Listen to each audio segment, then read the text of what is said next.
नमस्कार। ABP news पर हाजिर हूं मैं रुमाना इसार खान। आज के दिन की शुरुआत एक बेहद दुखद खबर के साथ हुई है। नहीं रही प्रधानमंत्री नरेंद्र मोदी की मां हीराबा। पंचतत्व में विलीन हो गया है पार्थिव शरीर। ये तस्वीरें जिस वक्त मुखाग्नि दी गई थी हीराबा को, उस समय की तस्वीरें आपके सामने हैं। हम सीधे आपको लेकर चलेंगे। मेरे साथ मेरे सहयोगी रौनक पटेल इस वक्त मौजूद हैं और रौनक पटेल का हम रुख इस वक्त इसलिए कर रहे हैं क्योंकि प्रधानमंत्री की तरफ से, नरेंद्र मोदी के पूरे परिवार की तरफ से आम लोगों को, पार्टी के कार्यकर्ताओं को अपील यही की जा रही है कि इस वक्त कर्तव्य पथ पर सब कदम आगे बढ़ाएं, परिवार का रुख ना करें। परिवार समझ रहा है इस बात को कि दुख की घड़ी में पूरा देश इस वक्त परिवार के साथ है। रौनक। रोमाना, प्रधानमंत्री और परिवार के लोग ही श्मशान में है। बाकी जितने भी लोग हैं वो वहां से निकल चुके हैं। मैं आपको बता दूं कि सेक्टर 30 का जो श्मशान है वो साबरमती नदी के किनारे पर है और वहीं पर मुखाग्नि दी गई है। शायद अभी भी 30 मिनट लगेगी अग्नि संस्कार को पूरा होने को और उसके बाद तय होगा कि प्रधानमंत्री जो उनका भाई का घर है वहां जाते हैं या सीधा राजभवन होकर दिल्ली जाते हैं। क्योंकि हमारे गुजरात में परंपरा रही है कि श्मशान घर जैसे निकलते हैं, जो पुराने जमाने में नदी में जाकर स्नान करते थे, यही वजह होती थी कि नदी किनारे श्मशान होते थे। तो एक तो वो क्रिया पूरी करने के बाद निकलेंगे और जहां तक कर्तव्य पथ की बात है तो ये संस्कार स्वाभाविक तौर पर उन्हें हीराबा से मिला है। और आपको एक वाकया सरदार पटेल का भी याद करवा दूं। नरेंद्र भाई सरदार पटेल को भी। रौनक, जरा सा क्लैरिटी दीजिए। मैं दोबारा आपसे जानना चाहती हूँ, आपने क्या जानकारी दी है? यहाँ जो शमशान भूमि है वहां से प्रधानमंत्री नरेंद्र मोदी पहले घर जाएंगे, वहां जाके स्थान लेंगे, आप ये बता रहे हैं, उसके बाद आगे अपने कर्तव्य पथ पर बढ़ेंगे? जी बिल्कुल, जो परंपरा जो है, और क्योंकि अब तक आपने देखा है सुबह से लेकर अब तक कि परंपराओं को निभा रहे हैं। परंपरा ये रही है कि पुराने जमाने में नदी में स्नान करते थे, नदी में पानी होता था और श्मशान उसकी कारण ही नदी किनारे होता था। तो हो सकता है कि प्रधानमंत्री यहाँ से निकलकर घर जाए, पंकज भाई के घर पे, या तो फिर राजभवन जहाँ हरदम जब भी आते हैं गुजरात में, जहाँ पर उनका आवास होता है, वहां जाके स्नान करने के बाद कर्तव्य पथ पर निकले। हालांकि उसकी पूरी पुष्टि नहीं हुई सत्तावार तौर पे कि पीएम का आगे का क्या कार्यक्रम होगा, क्योंकि प्रधानमंत्री ने जो भी सूचना दी है सिर्फ और सिर्फ राज्य के मुख्यमंत्री भूपेंद्र भाई से उन्होंने बात की है और भूपेंद्र भाई को सूचना देने के बाद भूपेंद्र भाई वहां से निकले और बाकी की जो भी सूचना है भूपेंद्र भाई के जरिए प्रशासन के जो लोग हैं और प्रधानमंत्री का क्या कार्यक्रम होगा वो प्रशासन तक पहुंच रही है। बिल्कुल, आप रहिए मेरे साथ। रौनक, मैं लौटूंगी आपके पास। सीधे आपको लिए चलते हैं। हमारे सहयोगी विकास भदौरिया भी इस वक्त हमारे साथ मौजूद हैं और जरा जानते हैं विकास भदौरिया से। साफ प्रधानमंत्री नरेंद्र मोदी की तरफ से कर दिया गया है कि यकीनन वक्त बहुत मुश्किल है, दुख की घड़ी है, लेकिन मां की वो सीख कि कर्तव्य पथ पर हमेशा आगे बढ़ते रहना है, उसी पर अग्रसर प्रधानमंत्री नरेंद्र मोदी जो होंगे आज इस दुख वाले दिन भी। तो क्या कार्यक्रम रहने वाला है उनका आज, विकास? जी हाँ, बिल्कुल। देखिए, प्रधानमंत्री नरेंद्र मोदी अब से कुछ देर बाद जब अंतिम संस्कार की प्रक्रिया संपन्न हो जाएगी, उसके बाद वे वर्चुअल रूप से कोलकाता में होने वाले कार्यक्रमों में जुड़ेंगे।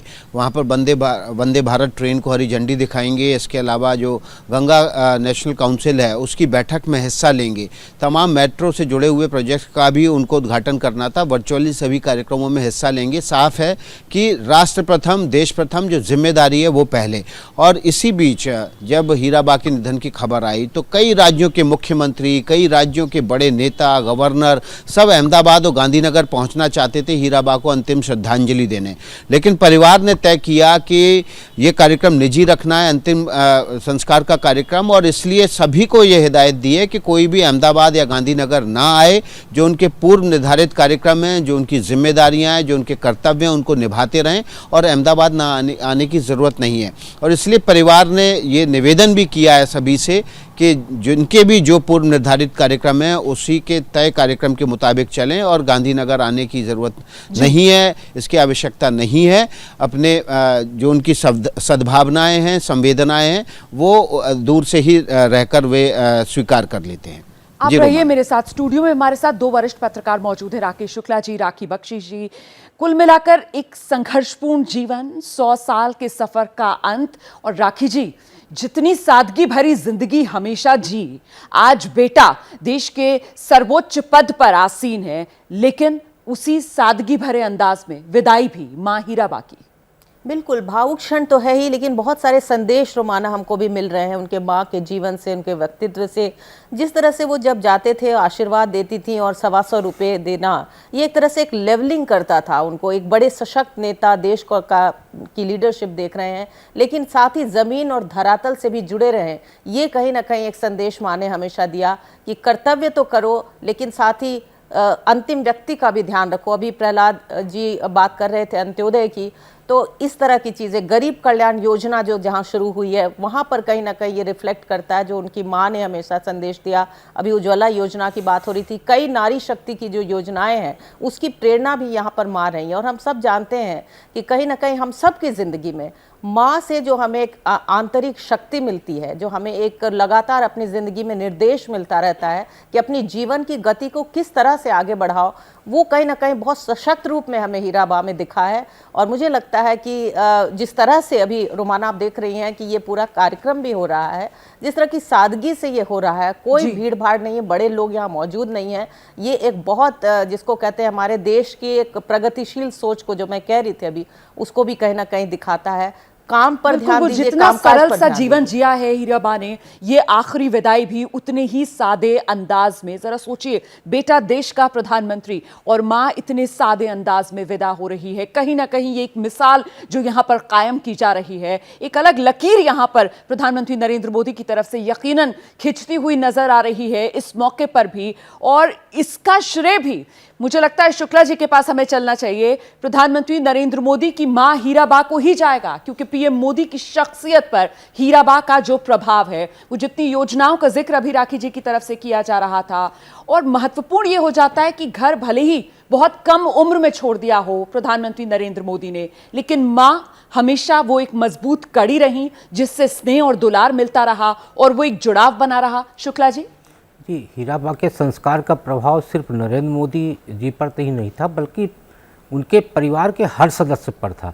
आप देखिए कि 1.5 दशक तक गुजरात जैसे राज्य का मुखिया और करीब 1 दशक होने को आ रहा है केंद्रीय राजनीति, यानी देश का मुखिया जिस परिवार का सदस्य रहा हो, उस परिवार का कोई भी व्यक्ति किसी भी आडंबर से दूर हो, तो मुझे लगता है इससे बड़ी सादगी कोई और नहीं हो सकती।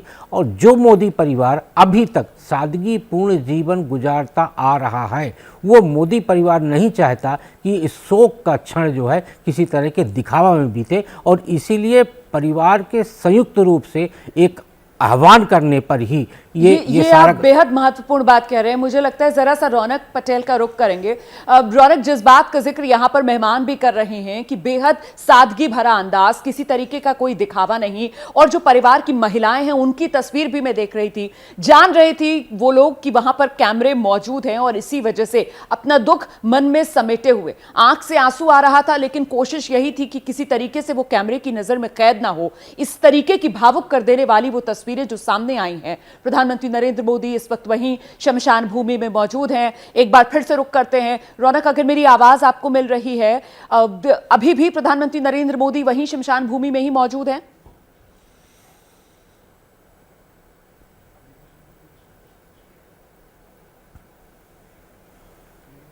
रौनक से मुझे लगता है हमारा संपर्क नहीं हो पा रहा है इस समय। हम विकास भदौरिया का रुख करते हैं, विकास से जानकारी लेते हैं। विकास, क्या अपडेट मिल रहा है इस वक्त?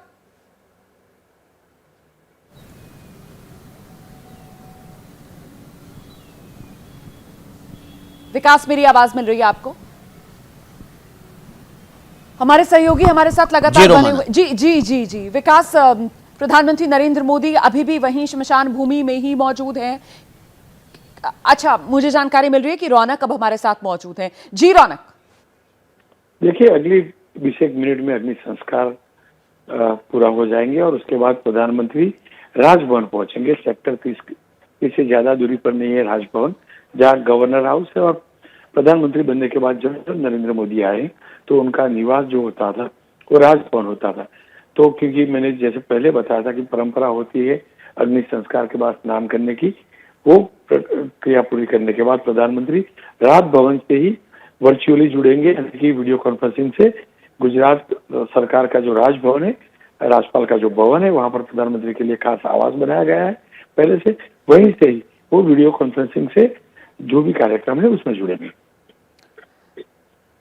बिल्कुल, तो ये बड़ी खबर इस वक्त जो हमारे सहयोगी रौनक पटेल दे रहे हैं। प्रधानमंत्री नरेंद्र मोदी शमशान भूमि से अब सीधे राजभवन जाएंगे। वहीं पर जो परंपरा है उसके अनुसार वो स्नान करके अपने जितने ऑफिशियल कार्यक्रम हैं वो ऑनलाइन राजभवन से प्रधानमंत्री नरेंद्र मोदी अटेंड करेंगे। विकास भदौरिया का रुख करेंगे हम। विकास, बेटे के तौर पर फर्ज निभाते हुए प्रधानमंत्री और इसके बाद देश के प्रधानमंत्री के तौर पर जितनी जिम्मेदारियां हैं उन पर वो आगे बढ़ेंगे, उनको निभाते हुए नजर आएंगे। आज प्रधानमंत्री नरेंद्र मोदी के कौन से अहम कार्यक्रम? विकास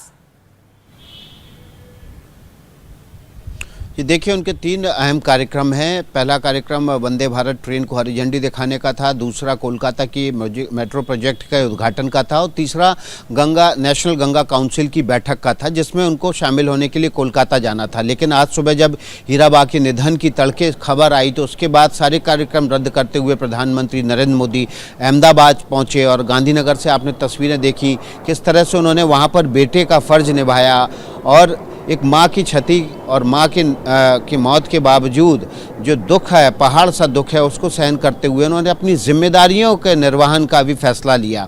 और इसलिए जो कार्यक्रम में जहाँ पर उनको फिजिकली प्रेजेंट रहना था वहाँ पर अब वे वर्चुअल माध्यम से जुड़ेंगे और इसलिए अभी राजभवन का रुख किया है, जहाँ पर स्नान, ध्यान और शुद्धि के पश्चात प्रधानमंत्री नरेंद्र मोदी के लिए वीडियो कॉन्फ्रेंसिंग की व्यवस्था की गई है ताकि वो इन सभी कार्यक्रमों में बारी बारी से वीडियो कॉन्फ्रेंसिंग के जरिए जुड़ सकें। इसके लिए बाकायदा जो प्रधानमंत्री कार्यालय के मंत्री हैं जितेंद्र सिंह, उनको आज सुबह कोलकाता रवाना किया गया है ताकि वो उनके प्रतिनिधि के तौर पर वहाँ फिजिकल तौर पर मौजूद रहें, लेकिन वर्चुअल माध्यम से प्रधानमंत्री नरेंद्र मोदी खुद इस कार्यक्रम में जुड़ेंगे। संदेश साफ है, सबसे पहले राष्ट्र है, सबसे पहले कर्तव्य है, सबसे पहले जिम्मेदारियों का निर्वहन है, बाद में परिवार है और निजी क्षति वो निजी ही रहेगी, लेकिन राष्ट्र की जिम्मेदारी है, जो प्रधान सेवक के तौर पर जो जिम्मेदारियां हैं वो जिम्मेदारियों का निर्वहन वो करते रहेंगे। इससे पहले भी आपने देखा कि जब 2 रोज पहले हीराबा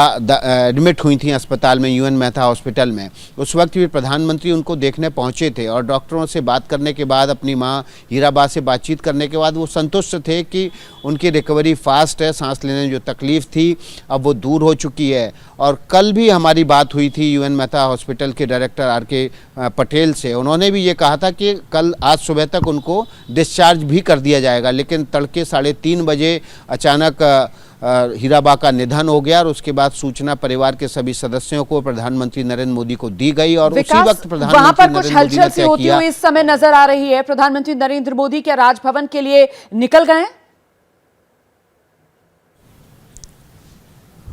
जी हाँ, बिल्कुल। देखिए, अंतिम जो संस्कार की प्रक्रिया है वो संपन्न हो जाएगी, उसके बाद वहाँ पर 2 रिचुअल बचते हैं। उन रिचुअल्स को पूरा करने के बाद, जिसमें उठावनी कब होगी या चौथी कब होगी या शुद्धि का दिन कब होगा और किस दिन शांति पाठ होगा, वो वहाँ तमाम जो लोग सम्मिलित होने के लिए पहुँचे हैं अंतिम संस्कार की प्रक्रिया में, उनको बताया जाएगा। मैं आपको जरा सा रोकूंगी विकास भदौरिया, इस समय तस्वीरें मिलने लगी हैं। प्रधानमंत्री नरेंद्र मोदी, आप देख रहे हैं तस्वीरें शमशान भूमि से बाहर आते हुए। एक बेटे के तौर पर जो फर्ज प्रधानमंत्री नरेंद्र मोदी का उसे पूरा किया है, प्रधानमंत्री नरेंद्र मोदी ने आज सुबह ही ट्वीट कर ये जानकारी दी कि उनकी मां का निधन हो गया है और उसके बाद एक बेटे के तौर पर अपने फर्ज निभाए। दिल्ली से सीधे अहमदाबाद पहुंचे, मां का अंतिम दर्शन करने के बाद, मुखाग्नि देने के बाद, एक बेटे के तौर पर अपने सभी कर्तव्य निभाने के बाद अब प्रधानमंत्री नरेंद्र मोदी शमशान भूमि से बाहर आ रहे हैं। ये तस्वीरें आपके सामने हैं और यहां से प्रधानमंत्री नरेंद्र मोदी सीधे जो कदम बढ़ा रहे हैं वो कर्तव्य पथ पर देश के प्रधानमंत्री के तौर पर अपनी जिम्मेदारियों का निर्वहन शुरू करने जा रहे हैं। प्रधानमंत्री नरेंद्र मोदी का उनकी मां से जुड़ाव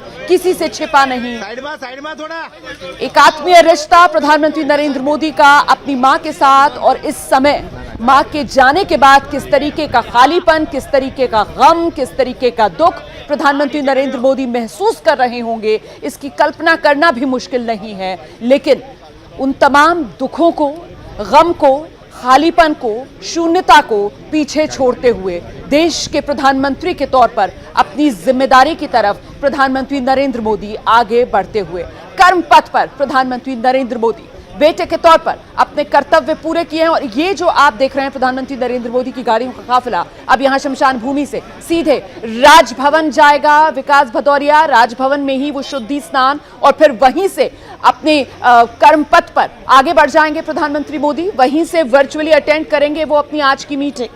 विकास,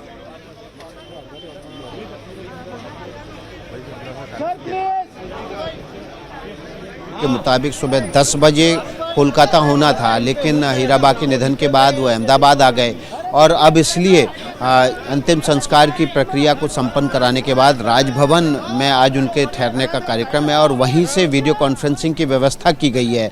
सीधा संदेश देने की कोशिश की जा रही है कि निजी क्षति के बावजूद, मां के निधन के बावजूद जो कर्तव्य है उसका निर्वहन प्रधानमंत्री करते रहेंगे, उसमें कोई भी अड़चन नहीं आएगी।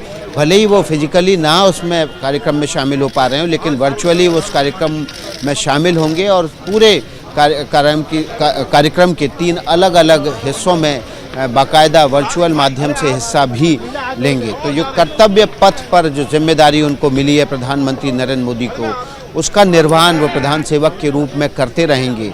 इससे पहले भी आपने देखा कि जब हीराबा एडमिट हुई थी यूएन मेहता हॉस्पिटल में, डॉक्टरों से बातचीत और हीराबा से बातचीत करने के बाद, स्वास्थ्य का हालचाल लेने के बाद वो 2 घंटे के भीतर वापस दिल्ली आ गए थे और रात में उन्होंने 4 बैठकें की थी। जो बैठक उनकी रिशेड्यूल हुई थी वो वापस उन्होंने की थी और उसमें कोविड से जुड़ी हुई भी बैठक थी।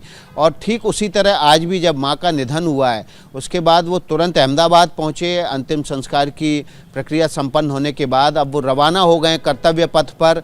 जो परिवार का दायित्व था उसके निर्वहन के बाद अब जो राष्ट्र का दायित्व है, राष्ट्र के प्रति जो उनके कर्तव्य है, जिम्मेदारी का निर्वहन करने के लिए अब राजभवन रवाना हो रहे हैं। यहाँ पर वीडियो कॉन्फ्रेंसिंग की व्यवस्था है, उसको एक्टिवेट किया गया है। कोलकाता में जो जरा सा कार्यक्रम आपको होना है, रोकूंगी। वहाँ पर प्रधानमंत्री भी नरेंद्र मोदी की ये तस्वीर देखिए, गाड़ी में बैठकर जिस वक्त शमशान भूमि से वापस लौट रहे थे प्रधानमंत्री नरेंद्र मोदी, हाथ जोड़े हुए हैं उन्होंने, आंखें नम नजर आ रही हैं, भावुक मन है और मां के साथ जितनी यादें प्रधानमंत्री नरेंद्र मोदी की यकीनन इस वक्त वो उनके जहन में कौंध रही होंगी। इस वक्त एक बड़े मुश्किल काम को, मां को अलविदा कहकर प्रधानमंत्री नरेंद्र मोदी शमशान भूमि से वापस लौट रहे हैं। लेकिन ये अलविदा हर बार की तरह दोबारा मिलने की आस वाली अलविदा नहीं है, ये अलविदा एक मुकम्मल अलविदा। और ऐसे में आखिरी बार मां के दर्शन करने के बाद, मां को मुखाग्नि देने के बाद अब आगे कर्म पथ पर प्रधानमंत्री नरेंद्र मोदी। दिबांग,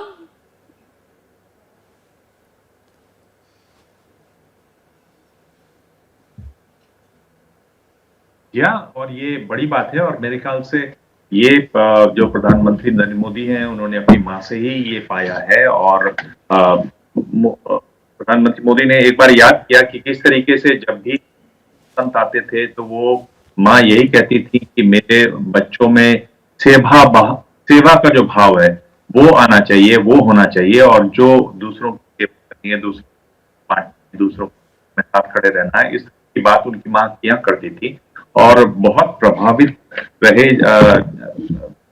जैसा कि हर कोई होता है अपनी माँ से, प्रधानमंत्री मोदी, और उन्होंने ये भी कहा प्रधानमंत्री ने कि हर माँ जो है वो सामान्य होते हुए बहुत असाधारण होती है और यही बात यहाँ दिखाई देती है। और आप जैसे भी हैं, जो भी हैं, आप में जो आत्मविश्वास है, आपका जैसा मन है, आपका जैसा व्यक्तित्व है, वो आपकी माँ की वजह से होता है। और यहाँ तो और भी था क्योंकि वो अपनी माँ के बहुत ज्यादा करीब थे। माँ से वो लगातार उनकी छोटी छोटी बातें प्रधानमंत्री याद करते रहते थे। जैसे उन्होंने बताया कि पुरानी जो चीजें हैं उनकी रिसाइकलिंग में, और ये उनके शब्द हैं कि रिसाइकलिंग में मेरी माँ चैंपियन थी जी। यानी जो घर को ठीक से रखने में, साफ सफाई करने में बहुत मन लगाती थी। कि जैसे उन्होंने डिटेलिंग आप देखिए कि पुराने कागज जो है उनको भिगोकर इमली के बीज पीसती थी, उनका एक पेस्ट बनाती थी कि दीवार पर चिपकाती थी, वो सिर्फ उसको सजाने के लिए। तो वो छोटी छोटी बातें उनको अभी भी याद हैं अपनी माँ की। और हर बेटे को, हर बेटी को अपनी माँ की छोटी छोटी बातें याद रहती है, उनसे आप तरह तरह से सीखते हैं। बिल्कुल वही तो वो जो बातें सीख आज मिली है, बार बार प्रधानमंत्री नरेंद्र मोदी के जहन में आ रही होंगी। भावुक मन, आंखें नम, अलविदा हीराबा। आंखें नम हैं, मन भावुक है, मां हीराबा पंचतत्व में विलीन हो गई हैं। प्रधानमंत्री नरेंद्र मोदी मां को मुखाग्नि दे चुके हैं। मां हीराबा का पार्थिव शरीर पंचतत्व में विलीन हो गया है और अब प्रधानमंत्री नरेंद्र मोदी मुक्तिधाम से निकल गए हैं, सीधे राजभवन के लिए रवाना। आपको बता दें, बेटे का फर्ज निभाने के बाद अब देश के प्रधानमंत्री के तौर पर अपनी जिम्मेदारी निभाने के लिए निकल गए हैं प्रधानमंत्री नरेंद्र मोदी। प्रधानमंत्री के सभी कार्यक्रम तय हिसाब से ही होंगे। राजभवन से प्रधानमंत्री नरेंद्र मोदी अपने पहले से तय सभी कार्यक्रमों में शिरकत करेंगे। वीडियो कॉन्फ्रेंसिंग के जरिए प्रधानमंत्री नरेंद्र मोदी अपने सभी तय कार्यक्रमों में शामिल होंगे। इस वक्त की बड़ी खबर। हम सीधे रुख करते हैं, मेरे साथ मेरे सहयोगी विकास भदौरिया इस वक्त मौजूद हैं। जरा जानते हैं विकास भदौरिया से। विकास, जो तय कार्यक्रम है उन सभी कार्यक्रमों में प्रधानमंत्री नरेंद्र मोदी शिरकत करेंगे, सिर्फ तब्दीली एक कि पहले खुद पहुंचना था और अब वीडियो कॉन्फ्रेंसिंग के जरिए शामिल होंगे। विकास। जी हाँ, बिल्कुल 3 कार्यक्रम थे प्रधानमंत्री के कोलकाता में। पूर्व निर्धारित कार्यक्रमों में बदलाव हुआ क्योंकि मां हीराबा का निधन हो गया था, लेकिन अब पंचतत्व में उनका शरीर विलीन हो चुका है। इसके बाद अब प्रधानमंत्री नरेंद्र मोदी गांधीनगर में राजभवन रवाना हो गए हैं। वहाँ से वीडियो कॉन्फ्रेंसिंग के जरिए 3 कार्यक्रमों में जुड़ेंगे। पहला कार्यक्रम वंदे भारत ट्रेन को हरी झंडी दिखाने का है, दूसरा कार्यक्रम उनका मेट्रो प्रोजेक्ट के उद्घाटन का है और तीसरा कार्यक्रम नेशनल गंगा काउंसिल की बैठक का है। तीनों कार्यक्रमों में प्रधानमंत्री नरेंद्र मोदी वर्चुअली जुड़ेंगे। पहले उनको खुद जाना था, लेकिन कार्यक्रम में बदलाव हुआ और ये एक संदेश है कि देश की जिम्मेदारी, जो कर्मपथ पर जो उनको जिम्मेदारी मिली हुई है, उसके निर्वहन के लिए अब वो रवाना हो चुके हैं। थोड़ी देर पहले ही वो सेक्टर 30 स्थित शमशान धाम से रवाना हुए हैं राजभवन के लिए। वहाँ पर वे स्नान करेंगे और शुद्धि के बाद फिर वापस अपने सरकारी कामकाज में जुट जाएंगे और जो निजी क्षति हुई है उसको एक तरफ रखते हुए प्रधानमंत्री नरेंद्र मोदी जो राष्ट्र की जिम्मेदारी है उनके कंधों पर प्रधानमंत्री के तौर पर उनकी जो जिम्मेदारियां हैं उसके निर्वहन में लग जाएंगे। तो रोमाना, ये एक बड़ा संदेश है और साथ ही साथ तमाम उन लोगों के लिए भी संदेश है जो हीराबा के निधन के बाद उनको श्रद्धांजलि देने के लिए गांधीनगर अहमदाबाद आना चाहते थे। परिवार की तरफ से भी निवेदन किया गया है। तमाम राज्यों के मुख्यमंत्री, गवर्नर और बड़े नेता गांधीनगर अहमदाबाद पहुंचना चाहते थे, लेकिन उनको सबको मना किया गया है। परिवार की तरफ से निवेदन किया गया है कि सभी अपने पूर्व निर्धारित कार्यक्रम में शामिल रहें, अपने पूर्व निर्धारित जिम्मेदारियों को निभाते रहें।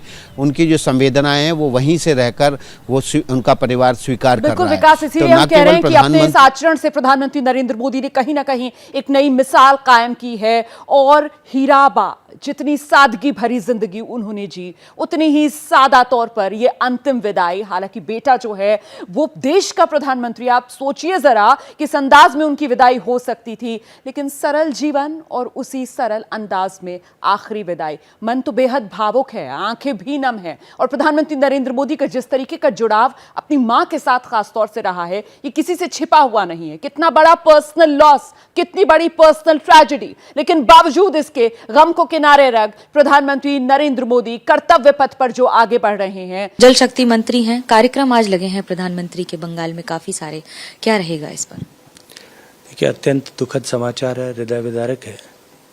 माननीय प्रधानमंत्री जी की माता जी, जिन्होंने एक कर्मयोगी मां ने कर्मयोगी पुत्र को या कर्मयोगी व्यक्तित्व को गढ़ा, वो आज हम सबके बीच में नहीं है। लेकिन जो संस्कार माननीय हीराबा ने, श्रद्धेय हीराबा ने दिए थे, वो संस्कार आज एक बार फिर उद्घाटित हुए हैं। माननीय प्रधानमंत्री जी ने ये निर्देश दिया है कि सारे कार्यक्रम यथावत होंगे और माननीय प्रधानमंत्री जी वर्चुअल मोड में सभी कार्यक्रमों में हिस्सा भी लेंगे। ये स्थिति यथावत बनी रहेगी और कार्यक्रम में कोई अंतर नहीं होगा, ये क्या दर्शाता है?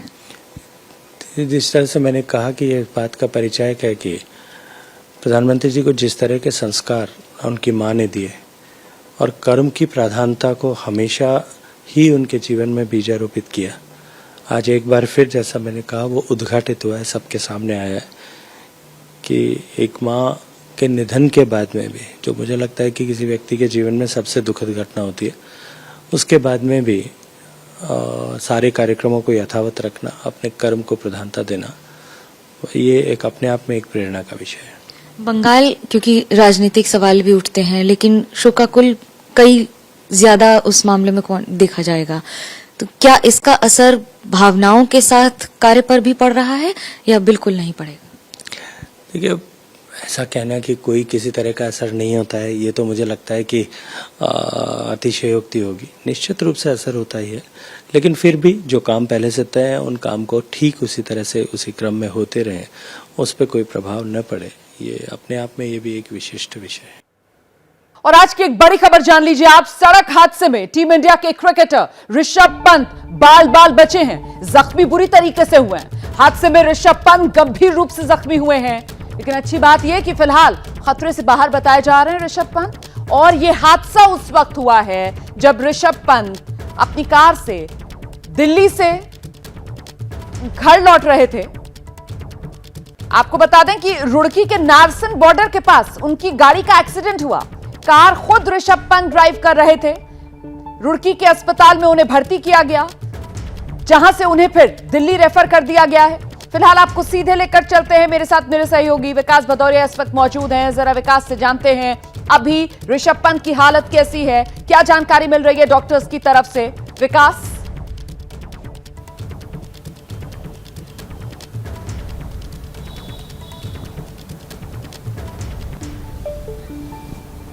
विकास, आपको मेरी आवाज मिल रही है? विकास भदौरिया से हमारा संपर्क नहीं हो पा रहा है। मैं एक बार फिर से आपको खबर बता दूं, क्रिकेटर ऋषभ पंत गंभीर रूप से घायल हो गए। आज सुबह घर लौट रहे थे वो अपने दिल्ली से, खुद कार ड्राइव कर रहे थे और जानकारी ये सामने आ रही है, कार चलाते वक्त अचानक नींद का झोंका आया, जिसकी वजह से ये एक्सीडेंट हुआ। उनकी गाड़ी डिवाइडर पर चढ़ गई और फिर देखिए किस तरीके से गाड़ी में आग भी लग गई। ये जो तस्वीरें हैं ये आप उसी गाड़ी की देख रहे हैं। ऋषभ पंत की गाड़ी जलकर खाक। और ऋषभ पंत की गाड़ी का जहां हादसा हुआ है वहां से सीसीटीवी फुटेज भी सामने आया है, वो भी हम आपको दिखाएंगे। ऋषभ पंत गाड़ी खुद ड्राइव कर रहे थे, दिल्ली से घर जा रहे थे। अचानक से नींद का झोंका आया, गाड़ी उनकी डिवाइडर पर चढ़ गई और टक्कर इतनी बुरी थी कि टक्कर के बाद गाड़ी में आग लग गई। बाल बाल बचे हैं इस भीषण हादसे में ऋषभ पंत। सीसीटीवी फुटेज भी सामने आ गया है, कुछ तस्वीरें भी सामने आ गई हैं जो हम लगातार आपको दिखा रहे हैं। मौके की ये तस्वीरें आपके सामने। सुबह के वक्त यह हादसा हुआ है। डिवाइडर पर चढ़ी हुई गाड़ी भी आप देख रहे हैं, जली हुई हालत में आप गाड़ी देख रहे हैं। खुद ऋषभ पंत गाड़ी ड्राइव कर रहे थे। उत्तराखंड के रुड़की में यह हादसा हुआ। ये देखिए वो सीसीटीवी फुटेज जिसका मैं जिक्र कर रही हूं। देखा आपने कितनी दूर तक डिवाइडर पर चढ़ती चली गई गाड़ी और फिर आग गाड़ी में लग गई। देखिए तेज रफ्तार आ रही है, डिवाइडर पर चढ़ी और सड़क से दूसरी तरफ गाड़ी जाती हुई और फिर आग की लपटें। एक बार फिर से देखिए ये सीसीटीवी फुटेज जिसमें यह हादसा कैद हुआ है। तेज रफ्तार गाड़ी आ रही थी, आंख ऋषभ पंत की लग गई, ये जानकारी मिल रही है, बताया जा रहा है। और इसी वजह से ये हादसा हुआ। डिवाइडर पर चढ़ते हुए सड़क के दूसरी तरफ गाड़ी चली गई और इतनी जोरदार टक्कर हुई है कि गाड़ी ने आग पकड़ ली। सीधे रुख करते हैं, विकास भदौरिया इस वक्त हमारे साथ मौजूद हैं। विकास, गनीमत ये रही कि बाल बाल ऋषभ पंत इस हादसे में बच गए। भीषण हादसा, सीसीटीवी फुटेज इस बात की गवाही दे रहा है। अभी ऋषभ पंत की हालत कैसी है, अपडेट क्या है? ये देखिए अभी ऋषभ पंत की हालत फिलहाल खतरे से बाहर है। उनको काफ़ी चोटें आई हैं, सर में भी चोट लगी है, पीठ में भी।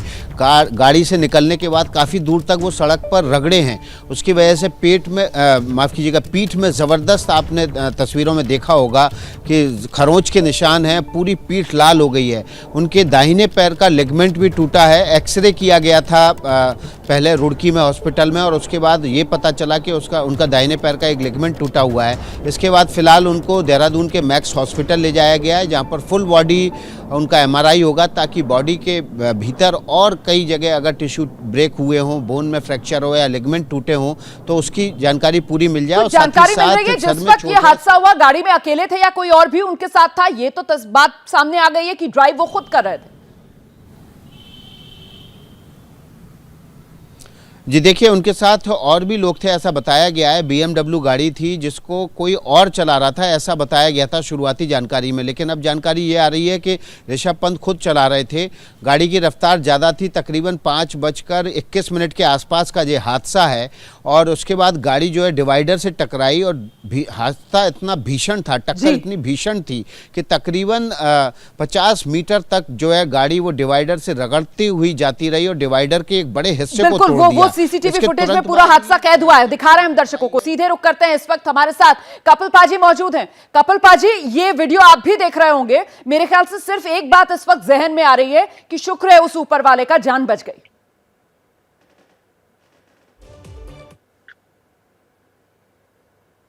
बिल्कुल सीख है, और ये सीख भी हमें मिलती है इससे कि हमें कोई ऐसा काम नहीं करना चाहिए जिस तरह की ऐसी दुर्घटना हो। और इन खास प्लेयरों के लिए मुझे अपना वक्त याद है, जब मैं एक छोटा सा खिलाड़ी उभर रहा था तो मेरे मोटरसाइकिल की एक्सीडेंट हुई।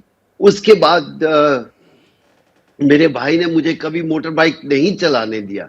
तो इन चीजों के ऊपर हमें सब कुछ सीखनी चाहिए कि जो ऋषभ पंत के साथ हुआ है किसी और के साथ ना हो। ये खुदा का, भगवान का शुक्र है कि वो सही सलामत हैं अभी तक। तो ये तस्वीर भी हम आपको दिखा रहे हैं, एक्सीडेंट की जगह वाली तस्वीर, गाड़ी का हाल आप देख रहे हैं। दूसरी तरफ ऋषभ पंत की तस्वीर भी हम आपको दिखा रहे हैं, गंभीर रूप से घायल हुए हैं, बाल जान बची है। रुड़की से पहले देहरादून और फिर देहरादून से दिल्ली उनको रेफर कर दिया गया है। ऋषभ पंत की सर्जरीज की जाएंगी, ऑपरेशंस किए जाएंगे, प्लास्टिक सर्जरी भी की जाएगी। तो अंदाजा लगा सकते हैं कि अभी ग्राउंड पर लौटने में तो यकीनन बहुत वक्त लगेगा, लेकिन जो बात यहां पर कपिल पाजी कह रहे हैं कि ये जो हादसा हुआ है इससे सबक लेने की बहुत ज्यादा जरूरत है। बाल बचे ऋषभ पंत, सड़क हादसे में क्रिकेटर ऋषभ पंत घायल हुए, रुड़की में यह हादसा हुआ। हम सीधे रुक करते हैं, कपिल पाजी लगातार हमारे साथ बने हुए हैं। कपिल पाजी, वैसे हादसा जिस अंदाज में हुआ है उसको देखकर तो बिल्कुल रूह सी कांप जाती है। मतलब तेज रफ्तार गाड़ी आ रही है और जो जानकारी मिल रही है कि साहब शायद आंख लग गई, उनकी नींद का झोंका आ गया, गाड़ी डिवाइडर पर चढ़ती हुई और दूसरी तरफ जाकर गिरी।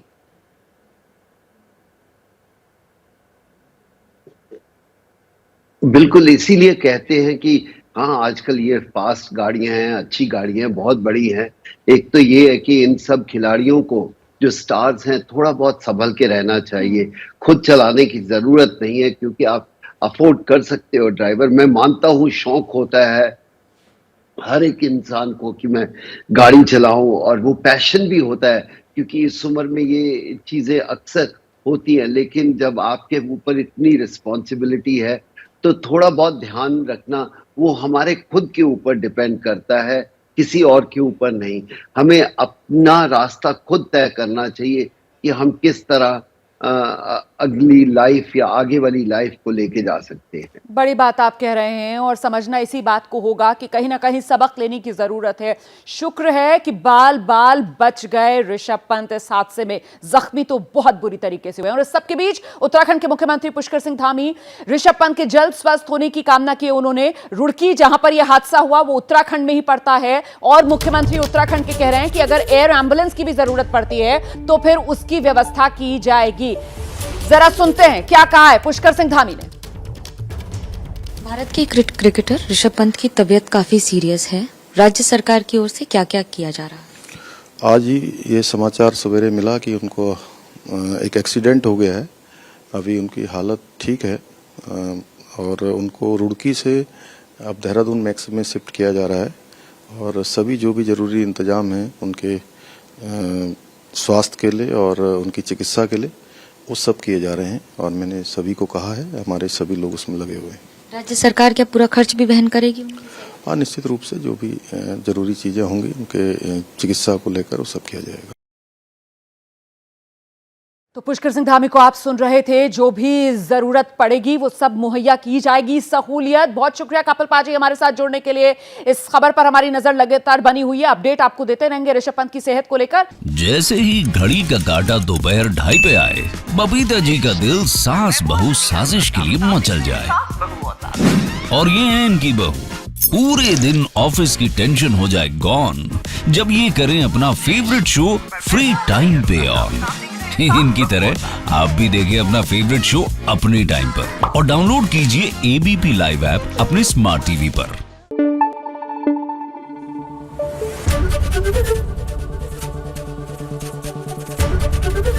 एबीपी न्यूज आपको रखे आगे।